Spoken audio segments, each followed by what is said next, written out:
नमस्कार, आप देख रहे हैं 4 PM और मैं हूं अभिषेक मिश्रा। देखिए, बिहार के मुख्यमंत्री नीतीश कुमार के बेटे निशांत ही क्या नीतीश की राजनीतिक विरासत संभालेंगे? ये अपने आप में बड़ा महत्वपूर्ण सवाल है।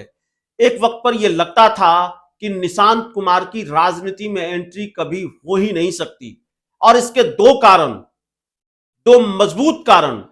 पहला कारण तो कि नीतीश कुमार खुद ही परिवारवाद के विरोधी रहे हैं। राजनीति में परिवारवाद की वो खुलकर मुखालफत करते रहे हैं। सार्वजनिक मंचों से परिवारवाद को बढ़ावा देने वाले नेताओं को वो कोसते रहे हैं, नेताओं पर वो हमला बोलते रहे हैं, चाहे वो लालू यादव का परिवार हो या जो खबर सामने आती रही है कि दूसरे नेताओं पर भी, ऐसे नेताओं को जो परिवार को आगे बढ़ाते हैं या परिवार के लोगों को राजनीति में जिन्होंने लाया, उन पर भी नीतीश कुमार हमलावर रहे हैं, नाराज रहे हैं। तो परिवारवाद की मुखालफत करने वाले नीतीश कुमार बेटे को राजनीति में लाएंगे, ये पहले सोचा नहीं जा सकता था और ये बड़ा महत्वपूर्ण सवाल कि निशांत कैसे राजनीति में आएंगे। और दूसरी तरफ नीतीश कुमार के बेटे निशांत कुमार का खुद का भी जो व्यक्तित्व है वो राजनीति के लिए फिट नहीं बताया जाता। निशांत कुमार बिल्कुल सीधे साधे सरल स्वभाव के व्यक्ति, बिल्कुल सीधा साधा सरल व्यक्तित्व और अध्यात्म में उनकी ज्यादा रुचि। राजनीति में कभी दिलचस्पी दिखाई ही नहीं निशांत ने। लेकिन अब चर्चा यह है कि वो राजनीति में आ रहे हैं, तो सवाल यह है कि क्या नीतीश कुमार को यह स्वीकार होगा कि उनके बेटे राजनीति में आए? क्योंकि अभी तक उन्होंने, इतना लंबा उनका राजनीतिक कैरियर है, अभी तक नीतीश कुमार ने अपने परिवार से किसी व्यक्ति को राजनीति में आने नहीं दिया है। लेकिन अब तो चर्चा यह भी हो रही है कि न सिर्फ निशांत कुमार राजनीति में आ रहे हैं, निशांत कुमार पिता नीतीश की राजनीतिक विरासत को संभालेंगे, बल्कि उसी सीट से विधानसभा का चुनाव भी लड़ेंगे जिस सीट से उनके पिता नीतीश कुमार विधानसभा का चुनाव लड़ चुके हैं। और यह सीट है नालंदा की हरनौत विधानसभा सीट। नालंदा के हरनौत विधानसभा सीट से नीतीश कुमार के बेटे निशांत कुमार चुनाव लड़ेंगे। सीट भी फाइनल हो गई है निशांत के लिए। और जो अंदर खाने की चर्चा है, वो चर्चा यह है कि नीतीश कुमार बिल्कुल तैयार नहीं थे। परिवारवाद की मुखालफत करने वाले नीतीश कुमार अपने बेटे को राजनीति में लाने के लिए बिल्कुल तैयार नहीं थे।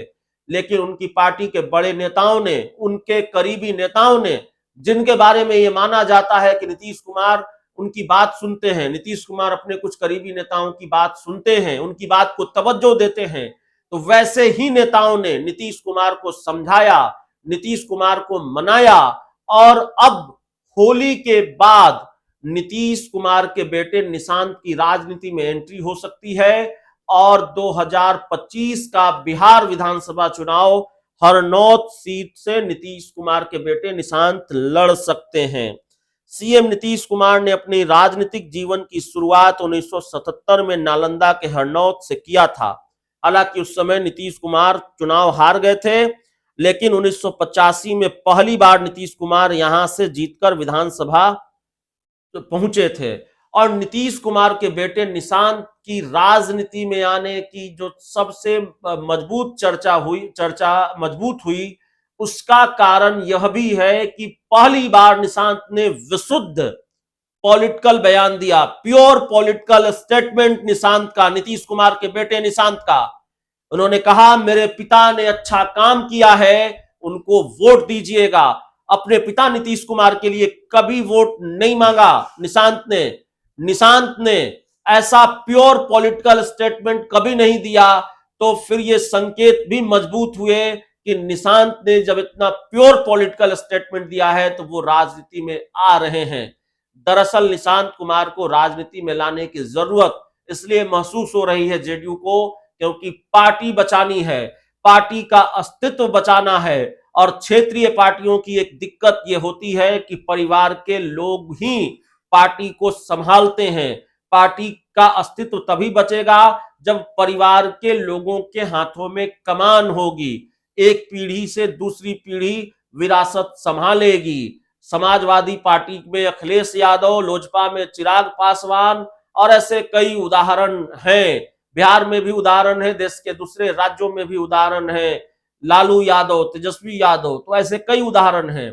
तो इसलिए चूंकि नीतीश कुमार के बाद कौन, अगर नीतीश कुमार राजनीति से अलग हुए, नीतीश कुमार ने राजनीति से संन्यास लिया, तो पिता की विरासत निशांत ही संभाल सकते हैं। जेडीयू में कोई सर्वमान्य नेता नहीं है। नीतीश कुमार के बाद जेडीयू में ऐसा कोई नेता नहीं बचता है जो सबको स्वीकार हो, जिसकी स्वीकार्यता पूरी पार्टी में हो, पूरे संगठन में हो। तो जाहिर तौर पर अगर नीतीश कुमार राजनीति से दूर हुए तो पार्टी टूट जाएगी, जेडीयू का अस्तित्व संकट में आ जाएगा। और दूसरा, जो पार्टियों की पूंजी होती है, जो राजनीतिक दलों की पूंजी होती है, उसका आधार वोट बैंक, वो भी छिटक जाएगा। और जेडीयू के रणनीतिकारों को लगता है कि निशांत कुमार को अगर लाया जाए, निशांत कुमार राजनीति में आते हैं तो इस पूंजी को बचा कर रखा जा सकता है और जेडीयू की एक्सपायरी डेट थोड़ी लंबी हो सकती है। जेडीयू को थोड़ा और लंबे वक्त तक चलाया जा सकता है। जेडीयू का अस्तित्व जो फिलहाल खतरे में नजर आ रहा है, इस संकट से पार्टी को निशांत उबार सकते हैं। इस पूरी रिपोर्ट में इतना ही। बहुत बहुत धन्यवाद।